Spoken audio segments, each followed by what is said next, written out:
Getting set for Basketball in Focus. Shane's Rib Shack for a Thursday night. This is Basketball in Focus, our court report. Going to be talking about a lot of basketball tonight, high school basketball. We'll branch out to some other basketball, I'm sure, too. It's hard to talk about basketball without going to a couple of different areas. Seems like we've been talking basketball for the past month and a half. After that tournament at the Coliseum, we had the Timco Invitational Tournament. Dennis and I were over there a couple of days after Christmas, 26th, 27th, and 28th. Had a good tournament at the Coliseum, won by the Greensboro Day School men, 53-51 in overtime over Page. And then the Page women, I think that final was 54-40 over Northwest Guilford. Two very good championship games.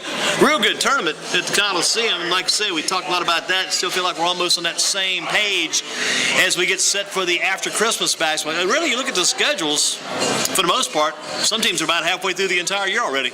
You get into January, this first week will be a Friday night game tomorrow night, and Tuesday, Friday next week. Next thing you know, the season's half over before you blink your eye. And as soon as you get into January, heading toward February, the season's really moving right on by you. Dennis is with us. Dennis, we talk about the Timco Invitational Tournament, great tournament that was, but I was over at Page the other night and saw something very interesting over at Page also, watching that Page girls game as they played Southeast Guilford in the first quarter. Early in the game, only about maybe 3 or 4 minutes into the game, Paris Key makes a move on offense and steps toward the defender. I think she may have stepped on her defender's foot, turned her ankle over, and then from that point on, Paris Key, top player in the state by many people's assessment, maybe the top players in the entire nation as far as high school girls basketball goes across the country. Headed to Vanderbilt on a scholarship, but Paris Key turned that ankle over. She was done for the game. And then Page goes in and wins that game minus Paris Key to beat Southeast Guilford.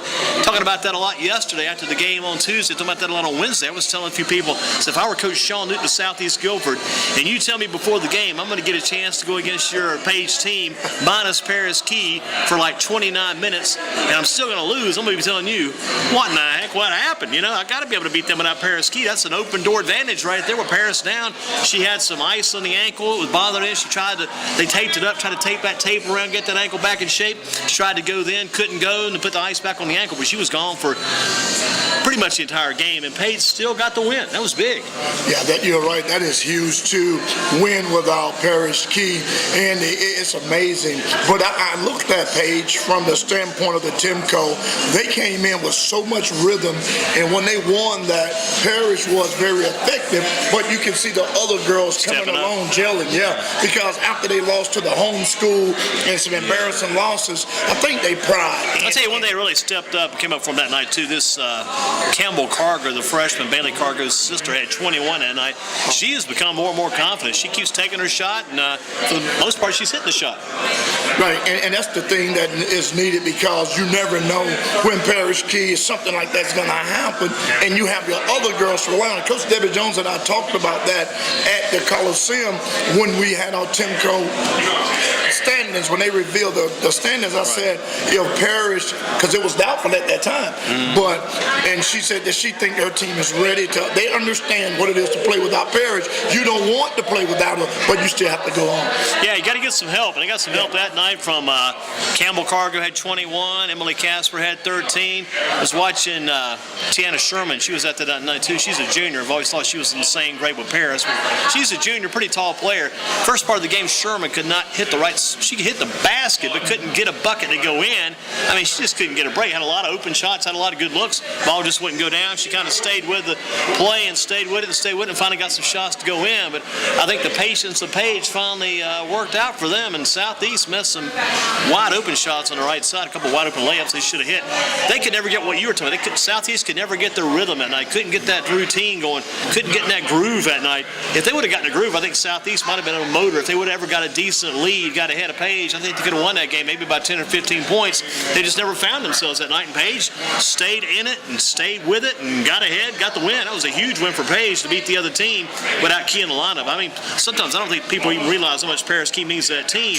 It also shows how much those other girls are starting to grow up now too. They're starting to do well. And the first part of the game, Vivian Polite, Vivian, you watched her a lot already this season. Vivian's game was not really their inside. She kind of stayed with her game. Eventually got some key rebounds, got a couple of shots to go in. So a lot of it is just kind of staying with your game, and staying with your game, staying within yourself. Knowing what you can do, know what you need to do, and stay with it long enough until it starts working, starts showing up. Right, and hats off to Debbie Jones and her staff for keeping it in. We talked about timeouts. She called some timeouts that game. You bring that up, you would not believe. Some crucial timeouts, loose balls, tie-up situations where Paige barely had the ball. She grabbed a quick timeout. They were forcing. She called some real key and important timeouts in that game. And that's the thing that I talked about was so key at the Timco timeouts. Coaches call timeouts for different reasons. When you call timeout, you were over, and I know a lot of those timeouts was encouragement, reminding them we without Parrish, this is what you have to do. And you have to admonish that coaching staff, that brain trust that Debbie Jones have, that they are all individual coaches of individual positions, and they get them together, and that's good. I mean, you know, Coach Sean Newton, I'm like you, if you would have told him, hey, Parrish gonna be out, you'll lose this game, he probably thought you was out of your mind, because Parrish used to go to for Paige Parrish. Definitely so, and last year Southeast beat Paige at Southeast, and Parrish was in the lineup that night, just one of those off nights. That was the Paige women's first loss of the year last year to the Southeast at Southeast. It's back when Southeast still had Kenya Haley and a few other girls, and Paige still had the big three of Chelsea Coleman, Debrecia Barnes, and also Kayla Johnson. They missed those three by a lot, but think about it, is you may miss those three, and those three are gone. But you got to carry on. You got to keep going, and you got to keep this game rolling. Yeah, and that's the thing that they've bought into Coach Debbie Jones' system, the new system without those seniors. And like you said, you call the name Miss Cargo. She didn't have the best Timco tournament, but you can see her gelling in with Parrish, getting understanding of what her role is, and not to be her sister. So many times when you were playing in the shadow of your brother or your sister, it's kind of hard for you to be your own. Take Reggie Dillard, younger brother, Will Dillard over at Greensboro Day. He don't have to play in the shadow of Reggie. He's coming into his own, and not to jump to that subject. He's done an outstanding job. And Miss Cargo, she hits some key three-pointers, but still she's not the Bailey Cargo that you and I know that. Yeah, the Bailey difference is. kind of in this Campbell Cargo versus Bailey Cargo. Campbell Cargo will take it to the basket more often than Bailey will. Bailey, outside shooter for the most part, corner threes and outside perimeter threes, and Campbell Cargo's straight away three, I think, is her best three-point shot. But she does a good job at just becoming determined and taking the ball to the basket and hoping to get the two. Doesn't get the two, might get the two free throws, might get the and one, might get everything, might get the whole bang right there. And when you said something that everybody have to understand, the season is almost over. It is. And it's halfway over now.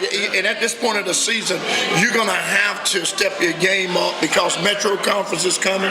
Yeah, they got that started. They got that started the night Metro started. But the crazy thing is about the Mid-State 3A. They've already played six conference games. That's halfway over, pretty much. It is, because you only play 8 or 9 conference games, and you can be. Well, you actually play probably about 12 now, because they added the new conference. Northeast came over, so probably about 12. So about half out, Yeah, so you're right. You're about halfway out, and the thing about it is, now you have to stay in these games, put everything you have in it, because you're getting down to the meat of your schedule. Now, conference is everything, and Paige certainly. Yeah, when you say conference, you say Metro 4A. I mean, the boys have some good teams. I got to tell you about that girls' basketball. Metro 4A is just so good, because you got Paige who's hanging in there, defending conference champions. You got Southeast going to give everybody a run for the money whenever they get everybody together playing together at the same time. You got Southern Alamance. The Patriot ladies are 12-0. They haven't lost again. They're 12-0. They're unbeaten. And you got Dudley Panthers. They're 6-5, but they played a real tough schedule. And Dudley's got some depth over there. They had some girls out there the other night. This Harrison girl and a few other new girls that are stepping up, playing well for them. They're having to completely count on Kennedy Curry and Rouse and Abraham to do everything. They got some up from the other girls too. And Dudley's going to be a force. They're going to be a factor also. Yeah, Dudley is certainly over the holidays. They played in some tournaments, and they got ousted out earlier. Yeah, they won one and lost two in that holiday OT down in Raleigh. Won one game, lost two. The game they played the last game, I think it was a team out of Raleigh. That team, their top girl, she had like 28 points and 27 rebounds against Dudley. It's just huge numbers. That's amazing. Huge numbers. And one thing I'm going to throw at you, and when you talk about rebounding is the key to any game. If you don't, we looked at it at Timco, when we saw the games, the rebound margin is what we was looking at, and the rebound margin for Paige and Greensboro Day was only about only about 2 different rebounds. But what helped Greensboro Day to win the tournament was they outlasted Paige from a mental perspective, as well as being conditioned. Yeah, interesting thing too about that kid out of Raleigh, had that 28 points, 27 rebounds. The first name is Azura, A-Z-U-R-A. Can't remember last week. This other girl coming to town tomorrow night to take on New Hope Christian Academy over in Thomasville. They're 18-0. They're ranked number 8 in the entire country. Delaney Rudd's team just having a great year. You expect it. They got a lot of talent on that team. There's no hiding that fact. They got a lot of talent. This kid coming tomorrow night, coming down to take them on, Asia Wilson. She's out of South Carolina, Columbia, South Carolina. She's the top high school girl unsigned in the country. She's coming in averaging 36.5 points a game, 16.4 rebounds per game. They're taking on New Hope Christian Academy. This Asia Wilson kid is coming tomorrow night. She's just an outstanding player. You averaging 36.5 points a game, close to 20 rebounds a game. That's some pretty good numbers. That's great numbers in any league, on any level. And Andy, when you're talking about these girls, Asia Wilson and the other young lady that had the 27 rebounds, and you look at Paris Key, and we say, oh wow, she's a phenomenal athlete. But then you look at these other girls, the names that you're calling. I'm like, Key doesn't even have these kind of numbers for his rebounds and for his the points in and out consistently. And you can only imagine the way they play. Yeah, the reason Paris doesn't have some of those eye-opening numbers that get people's kind of attention-grabbing numbers, she's got probably 15, 16 points a game, sometimes maybe 20 a game, but she's going to get you probably 8, 9 assists. And at least about 7, 8 rebounds go with it. Yeah, and that balances it out because if she didn't contribute to those assists, she could certainly have those numbers, the 29, the 28, 30. And some nights she has to. I mean, some nights she's just got to go out there and get the points, and that's going to probably affect her some this year, too, as far as that injury situation went. Sometimes she's going to be trying so hard, she's going to put herself in some tight situations where there's going to be more possibility for injury than it maybe was in the past because she's going to be trying so much harder and trying to get to those spots a little quicker and a little bit more tighter, a little bit more tougher spots to get into. And you have to give Paris Key, I agree with you 100%. You have to give 100% for effort because a lot of kids, when they sign to the next level, they take off. And, you know, not to jump to football, but Devontae Clowning of South Carolina, knowing that he'd probably be the top prospect, he took off a lot. He took off a lot of plays. He's out of South Carolina, right? Yeah, he's out. 2 South Carolina Gamecocks were here at Shane's Rib Shack today. Sitting at the table back there beside me, 2 South Carolina Gamecocks. The Stadnick brothers are here today. It was Brock and Clayton and Clayton Stadnick here today. Brock and Clayton were here having lunch. 2 South Carolina Gamecocks, and even one of the Shane's Rib Shack customers or one of the people working here went up and said, "Hey, can we get your autographs?" They were signing autographs in here. That is huge. These kids are like college sophomores signing autographs. And those 2 guys sat right here where I am on the Football in Focus, and Brock got a lot of playing time because when the center went out hurt, they brought him in, and so I was able to see him a lot because, you know, I'm a big Gamecock man, and I love that. But when you look at what the Page Pirates women have done without Paris Key, that's unbelievable. I'll tell you one thing, you mentioned percentages too, like Paris giving 100%. I heard an interesting percentage number this week. It was Steve Smith of the Carolina Panthers. They said, would you be back for Sunday's game as they get ready to take on the San Francisco 49ers? And Steve Smith said, I'll be back. I said, how effective will you be? He said, I'll be at 71%. I said, this guy must be a medical genius to know I'm going to be at 71%. I could hear guys say, I'll be at about 80%. 71. This man has studied his rehabbing pretty close. Yeah, and sometimes could that be a way of letting the other team know that he could be what they call in playing cards sandbagging, holding back, not really giving it all out, that he's going to be 90%. Be like the neighborhood possum, right? Yeah. Steve Smith, I think that guy, he's very competitive. Yeah. So you think he's playing possum there, Jock? I think that in a competitive game like this, Steve Smith is competitive. He had to play with 1 foot on the ground and the other one he limped on. If he felt like he could help, he'd be out there. If he felt like he was hurting the team, I don't think he'd go out there. He would. He's that smart of a player, Yes, because if he was hurting the team, I don't think you'd see him take the field. He wouldn't even get in there. He want to be an asset, not a liability. How about this big game back on Tuesday? I was mentioning to you yesterday. We were talking briefly before we met up here at Shane's tonight for the Shane's Basketball in Focus, the court report here, and talking about Smith and Dudley back on Tuesday. And Smith goes over to Dudley at Dudley, and Smith beats Dudley by 21 points. 21-point win. That's just a huge win for Smith. Young team. They got the Miles White kid. They got the J.J. Watson kid. They're both freshmen. They go over there and beat Dudley. And they just beat them. They beat them by 21. Yeah, Watson and White sound like a law firm, and they certainly was able to bail out their team on Tuesday night with a big win over at Dudley. when you look at Derek Partee, him along with Coach Seagraves, those gentlemen played together, coached together, started out together, and that is such a big rivalry, not so much of the teams, but those coaches, close friends. And I knew if you'd asked Partee going into the game, do you think that you have a chance of beating Dudley by 21 points? He'd probably say, no, not about 21, but we probably can beat him. I had no idea. When you told me, I was shocked.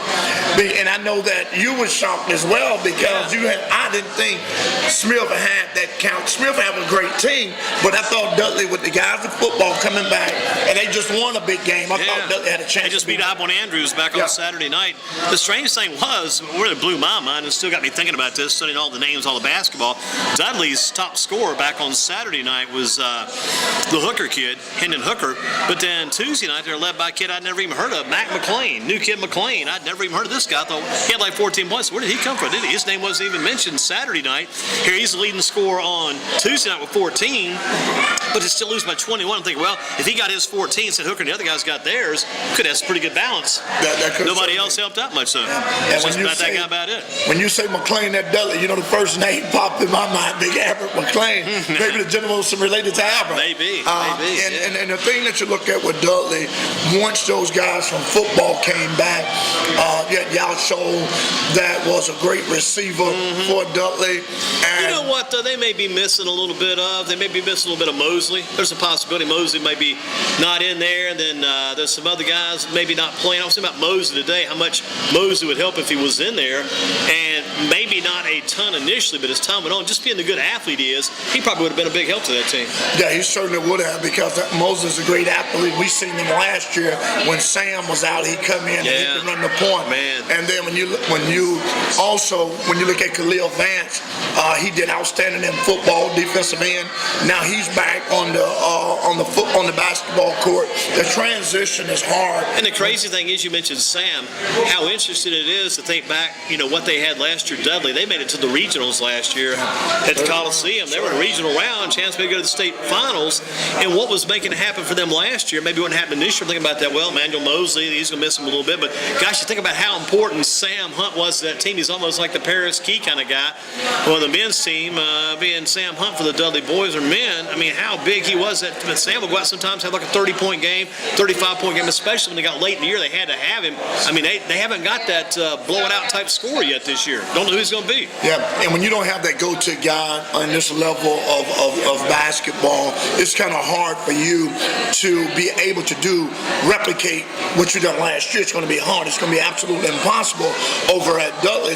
Like you're saying, when you don't have a go-to person, you talk about Watson and White, they have some other support to help them. That's Smith, because Smith gave Northwest all they can handle in the Timco, and no one was in their right mind. Yeah, they got the Phillips kid. I think he had a double-double in that game against Dudley. That's big for him, too, especially inside. He gives them that inside presence. They got the Lowe kid who's helping out some also. Like you say, Smith's got some depth, and looks like they've got some quality depth helping out.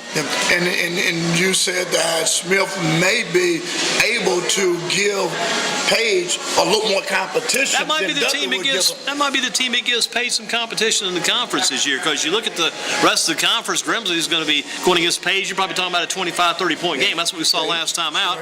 You look at a team like Southeast. No disrespect towards Southeast. Southeast doesn't have a chance against Page. They got beat the other night. I think the final was like 80-30 or something like that. Nearly a 50-point game, maybe 80-32. And you just look around the rest of the league. I mean, Smith may be the team that's got that chance to maybe give Page a game this year. And that Derek Partee, that was one of his mottos is go out and give it all you got, and I can turn this program around. And so far, that keep resonating in my mind from the interview when we interviewed him when he took on that job.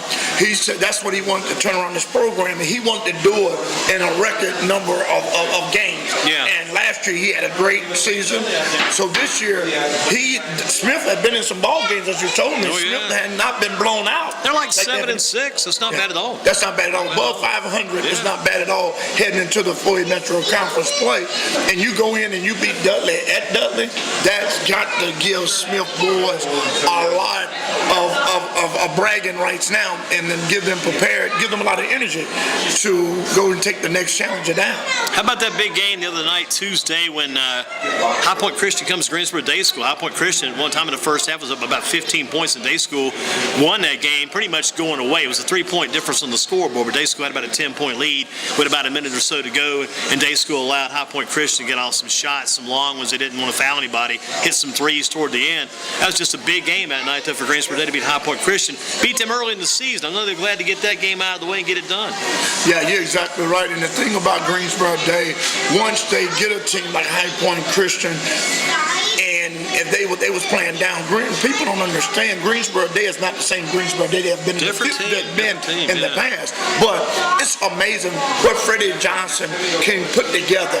You know, he put what is the center name? Peter Ogba. Peter Ogba. Yeah. When he brought Peter Ogba, and I seen Peter Ogba for the first time, I said to you, Greensboro Day is going to be a lot better than people think. Yeah. Because he's the missing piece of the puzzle. And that guy had 27 rebounds that night. And that's the key. You brought up the point. The key to win a game is rebounds. And so that's a big win, because last year we know High Point Central beat Greensboro Day. If my memory serves High Point Christian, I think, beat them once last year. Last year. And the thing about it is, when Freddie Johnson has an opportunity to beat a team like High Point Central, that's giving his team confidence that you can play the next team in line that you're going to have to be ready for. Next team in line is going to be Wesleyan. When you playing against High Point Central, Wesleyan, Greensboro Day, if you can get past those two teams, they have been Achilles' heel for Greensboro Day. Those are the games we used to get over there and see. Yeah. Those are two games we used to cover. Yeah, he's got Wesleyan coming up on the 24th. That's about 2 weeks from tomorrow. Wesleyan for Greensboro Day on the 24th. And Wesleyan's going to be without Harry Giles the entire year. And I think Jaquel Richmond may be out of the lineup right now for them, too. I think he may be down maybe with a bad ankle.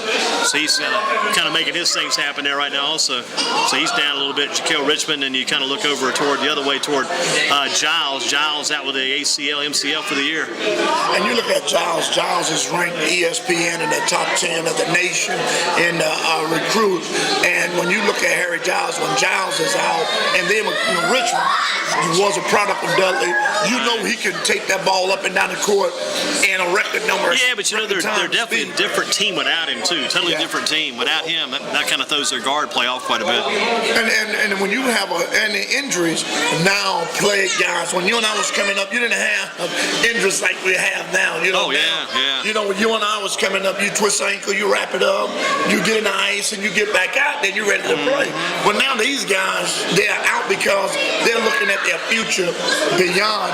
And the thing about it is that you have to have somebody to be able to be in to take Richmond's spot. Yeah. But it's kind of hard. You can't find somebody to. Yeah, one of the differences back in the day, too, like you said, back in the day, sometimes there was injury back then. If you had a particular trainer, particular coach, if you got hurt or got injured, I mean, you were done for the year. Yeah. It was over. Some coaches would just shut you down for the entire year, and then that was going to be it, you know? Like you said, there were times maybe they might try to get some ice going, try to get that stuff back in shape, get you rolling again. But so many coaches, they just cut you loose. You're done. You're finished. The trainer would say you're not playing again this year. Yeah, and you're done. And the thing about Giles' injury really put a damper on their parade for the playoffs, because you can't win it without Giles. It's going to be hard. It's going to be tough. It's going to be tough to win it without Giles. And Richmond, this is his 5th year. I think this is his 5th year when he reclassed. Yeah. You and I have been following him throughout his transition from Dudley over to Wesleyan, and so it's got to be a hard thing to play without Jaquel Richmond. No doubt about it. Having him out of the line makes a difference, and Day School hopes to get a hold of them too while he's still out, and I know they're going to get a hold of them when Giles is still out, and they're trying to play these teams with the schedule set up, play these guys early in the year too, so that might make a difference also. Bit of a difference. That's a big difference to play them early on, because I think they usually play them in February. Yeah, play them at home early on too is also big. That's big for Greensboro Day, because those are the games we usually catch. Some on a Saturday night, we usually catch that. We caught it last year because it snowed on Friday, so that kicked our public school game out for Friday. So we loaded things up ahead of for Saturday. That's right. I was talking to So my contact, one of my contact men over at Greensboro Day back on Tuesday, he said, I was going to try to get you to do this game. I thought, boy, I wish we'd have known sooner because it just came up so quick. Right. I mean, it's like one of the first games back after the Timco tournament. They're already playing this game against High Point Christian. We ran the piece on the website, the big headline about get your tickets prior to the game. We were doing all that stuff too. No tickets sold at the door that night. Everything's sold pre-sale for the game. And that's always the big thing that, when you and I get there, that's when the games, you tell me, man, hey, you got to get here early because I usually have to come through the back door, from the back door. I live at that back door at Greensboro Day School, no doubt about it. I've been at that back door a couple of times. I'll tell you an interesting story. Went to that back door at Greensboro Day School. I knocked on that back door. This lady's sitting there looking at me. She says, no, don't told the guy not to open the door. I said, man, that is going to set bad with me. Here I am out here in the cold of January, February, and the lady's telling this guy, don't open the door. I got inside. Later on, I had a few words. I said, hey, listen, I'm trying to get in the building. And you said, don't open the door. What is going on here? And then the guy said, she didn't know any better. I said, well, it took me a little while to kind of get down and kind of settle down for that one, but that was backdoor drama, and you should have put up a sign, hey, I'm in the Durham, Yeah, they might have told me then, said, you might as well go back to your car and head back to the street. Your work is done here. Your work is done. And that's things I just said, that because it'd be so jam-packed at those games, you have to get tickets. What, they start a week early? Hey, at least, yeah. Well, Dennis, we're going to give you a break in about a minute here. Bring Rick Mack in from Southwest Guilford, so we kind of change course. We can talk to you and I. We're going to talk some more later. Right. I think we got time to get Dennis back in for about 5 minutes, and we'll get ready to close it out at Shane's Rib Shack. That's the man right there, Junior Robinson, 5'7", All-State. And I was doing some conversating, and you know where he gets his athletic ability from? His mom. She played at Elon University for 4 years. 87 and 91. Man. And she was a point guard at Elon, and she is his biggest advocate. And she tell me he get his work ethics from her.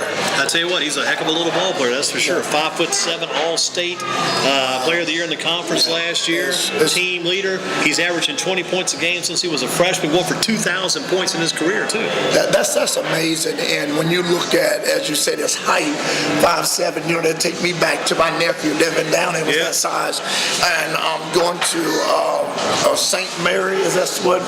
Mount Mary? Mount St. Mary. Mount St. Mary. And, Andy and his mom was saying that a lot of the schools locally didn't send letters and all until after he made that choice. Because you heard me ask him, I said, what if we could get you to another school? He's dedicated now. He's committed, fully committed, headed toward Mount St. Mary's. And that's good when you have that dedication, because a lot of kids are pulled back. Oh, I would. I told him, I said, does that mean you don't want me to talk to Coach Williams? I thought I was going to call Coach Williams and Coach Krzyzewski, Bezdelic, and Godfrey, give those guys a call on behalf of Junior. He said, no, I'm committed to Mount St. Mary's. And his mother said that how that came about at a 5-star camp, that a lot of the coaches was telling him because of their size, D1 probably wouldn't be the best route.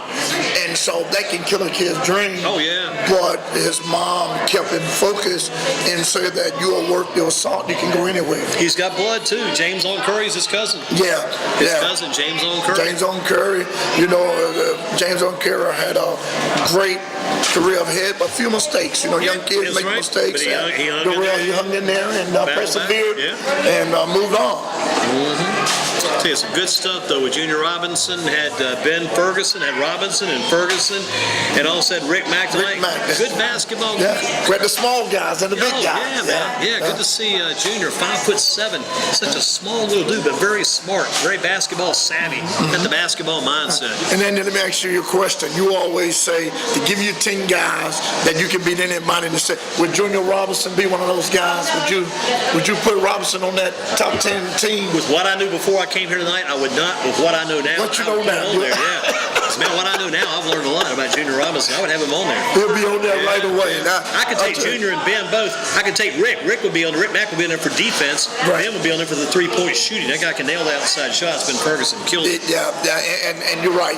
I'll be right there beside the assistant coach saying, which one we gonna put in now? Because all of these guys, we give you. You get a small guy like that. And I'm not taking anything away from any bigger guy. The small guy, he's going to play hard because he has to. he have to. He has to play hard. That's like Sam Hunt. That's what made Sam so dominating. He knew he had to play hard. And when you give those seats, when you go back to Muggsy Bogues and Spudwell, and Earl Boykins, you mentioned Earl Boykins. Yeah.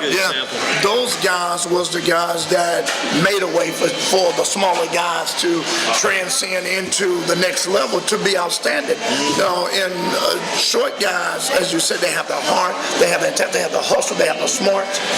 Height doesn't make a player. A player makes a player. What, that Tyler Lewis at NC State, he's not the overpowering player by any means, but he's still playing Division I basketball. He's hanging in there, hanging in. It's going to be tough to get that playing time behind Cat Barber. Cat Barber's got that guard spot down for State, but I mean, you look at Tyler Lewis, and I looked at that kid all the way back, and he was like 7th or 8th grade for Slave Country Day, and he's just overcome the odds, kept battling.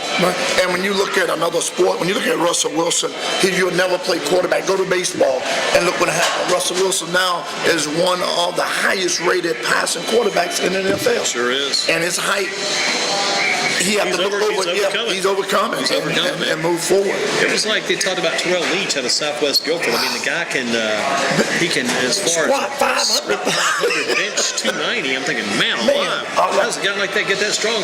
And Junior Robinson said his bench is like about 185. Can you see Terrell Leach? Could you see Terrell Leach squatting 500 pounds? Can't see myself doing it. Yeah. And you're the king of arm wrestling, and you don't wrestle these guys. And the squatting was, I never messed with squatting, but the squats, I never messed with that much. Right. Messed with that bench, did a lot of benching. Squatting was my thing. I was a squat master. Because of kicking, because of my position, and then and because of basketball, I wanted to always have that vertical leap. Right. So that was my thing, squatting. Oh man, I work all day in squatting because I was always tall and lean. So my thing was I want to get my arms strong, my upper body stronger for blocking and stuff like that. Yeah, you have that size. Yeah, but the legs, I said, well, not much to be worked on there. But man, Junior dunks. Junior Robinson dunks. 5'7". He dunked last year. He's dunked in a game this year.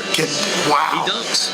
It's amazing. When I was talking with his mom about him, she was saying that once he started playing, and when he was 10 years old, he played in leagues that they could just foul you and knock you down and stuff. And she said that's what she wanted because that's toughening him up. As a small guy, when you drive to the hole, you can't be afraid. I was asking both those guys, like Rick Mack, and also asking Junior Robinson, what's it like to take that ball to the basket, knowing you got to take it all the way in. You're still going to get bumped, you're going to get popped, you're going to get hit. Right. And they get used to it. Those guys like it. They like to get that contact. Exactly. Makes them better.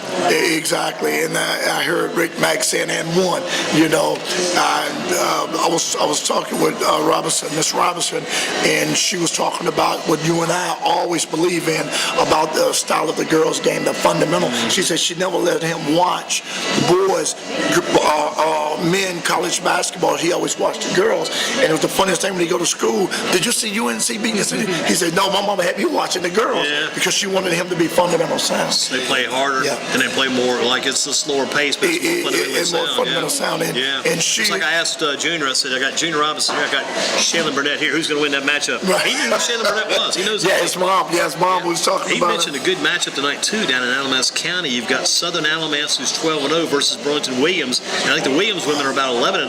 Yeah, good matchup tonight. Great matchups all around. And one of the things his mom was talking about, and I say that's what myself and Andy Durham always critique, free throws. She was talking about free throw shooters, how they don't square up, how they don't have, and they just rush and, don't follow through. One thing I would like to see is a guy walking away from the line when he releases the ball. I want to see that guy stay there with the Stay there and follow through. You don't follow through and be walking away or walking down the lane. No, you watch it. Sit there and you watch it. And that's what I'm teaching my son on these fundamentals, because fundamentals, Freddie Johnson is one of the most fundamental sound coaches. When you go to Greensboro Day, he's not looking for the dribbling through your legs and all of this. He wants guys like Robinson. He eat and drink and sleep guys like Robinson to come to his program and make his program. And talking about fundamental sound, Will Dillard is one of the fundamental sound kids that I've seen. He take pride in rebounding. Yeah. That's what I like, to see kids take pride in the things that they're doing in this game and have the love for the game. Tell you, love for the game is a good thing to have. And quickly, let's talk about a couple of college teams that Dennis kind of whet his college appetite. We'll begin to break it down and close it down for a Thursday. Shane's Rib Shack Basketball in Focus. And this is the court report for a Thursday. Junior Robinson, one of our guests tonight. We had Rick Mack involved, had Ben Ferguson. Good to get Junior. Took us juniors from outside the county. They made the point they wanted to come join us. Yeah, they were glad to be here, and we appreciate those guys coming in from Eastern Alamance. We've interviewed Shayla Burnett a number of times on our website. Shay from Southern Alamance. Get a lot of people interested outside here, which is good. We talked to a ton of kids this year too. We talked to the McCain kid at Northern. We talked to the Curry kid at Northern. We talked to the Moore kid, Darius Moore from Greensboro Day. We talked to Paris Key from Page. We've had a lot of kids involved already this season through the games we've covered up to this point. And the coaches as well. Oh, yeah. What about that coach at North Carolina, Coach Roy Williams? As if he didn't have enough trouble already with the P.J. Harrison thing during the offseason and then during the season too. Now he's got to look up and see 0-2 to start the conference play. Plus he's got to go to Syracuse next. It doesn't get any better for Roy. You know, Roy had beat, his IPR rating was up because he beat 3 top teams. So that'll get your RPI rating up for playoff. But now if you start failing in your conference, that's going to take your RPI down. Yeah. And so it's bad for Carolina right now. There's not a good taste in the Coach Roy's mouth right now. And the bad thing you got going too, they've got the problem with CNN investigating the academics at North Carolina, saying there were a couple of basketball players that couldn't even read and write on the 4th grade level. Wow. They're saying that now. That's not going to make you happy either. I mean, I read about it today in a paper, and I'm thinking, boy, this is one time I don't want to get hit by this. They were asking questions about those academic problems after the Miami loss last night. Can you imagine the coach having to field those kind of questions? You just got beat at home against Miami, a team you lost to in the conference championship game last year. You're right. Hit me with those questions, please. It's a hard pill to swallow. And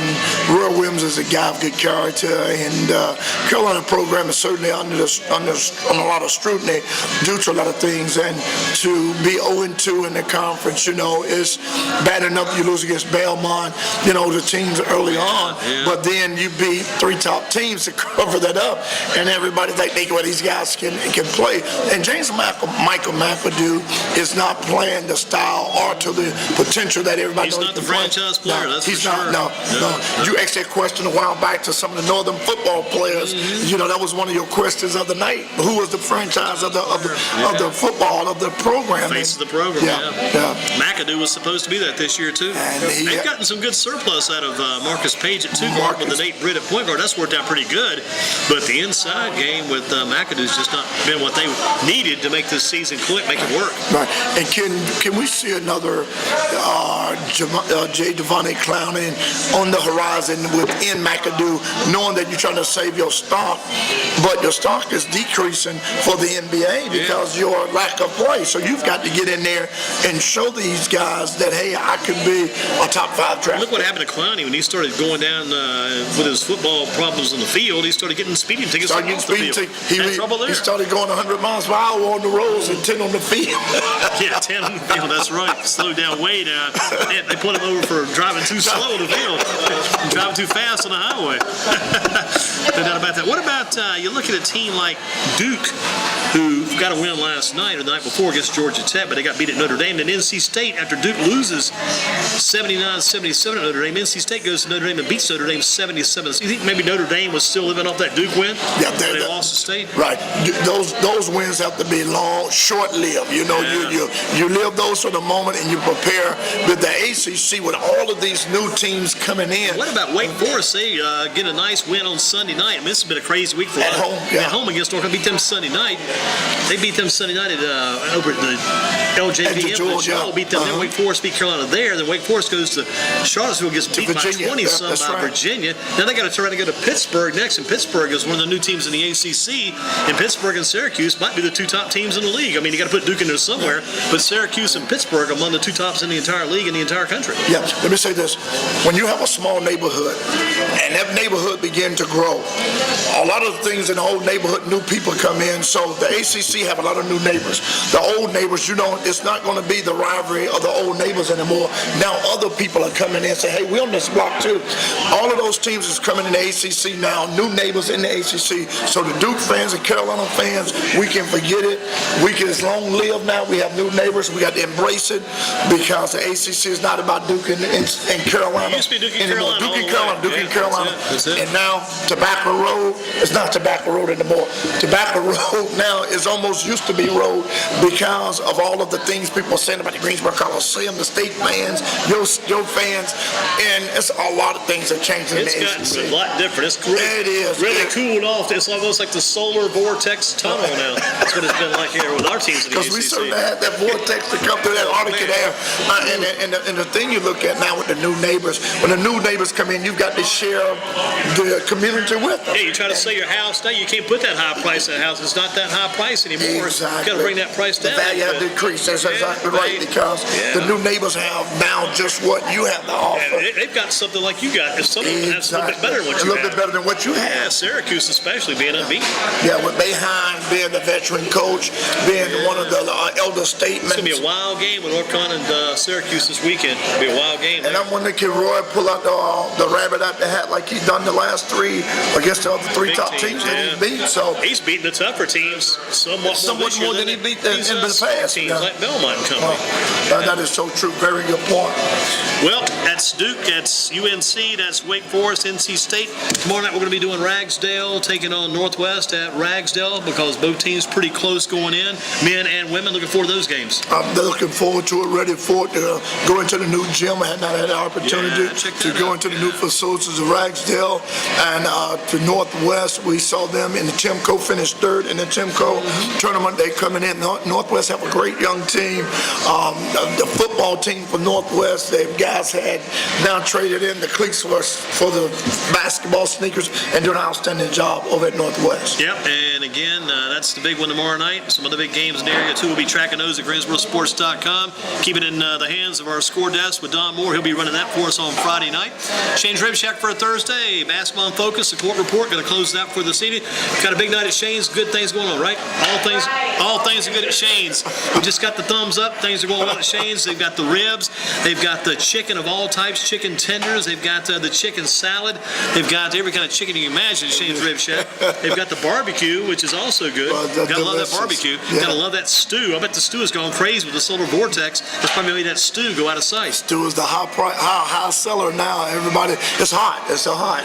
Red hot and it's a hot item. Yeah. Listen, good to have Junior Robinson in here tonight from Eastern Alamance and Mebane. Good to have Rick Mack from Southwest Guilford. Also very good to have Ben Ferguson from Southwest. We'll get some more people in next week on the Basketball in Focus Court Report at Shane's Rib Shack. Mike Barber is supposed to join us next week. Oh, wow. Talking about the first tee of the tribe. They're getting the money from the Timco tournament. They're getting the charity money from the Timco, so Mr. Barber's organization is going to be benefiting from that Timco tournament. We'll have him in this next week and some others as well. Going to get some girl basketball players to join us and keep growing the Basketball in Focus at Shane's Rib Shack for a Thursday. The good court report. Dennis, we'll see you on Friday and see you again next Thursday too. Looking forward to an outstanding show, outstanding three young men, and with bright futures, and we wish them the best. Hey, keep up the good work, guys. Thank you, Don.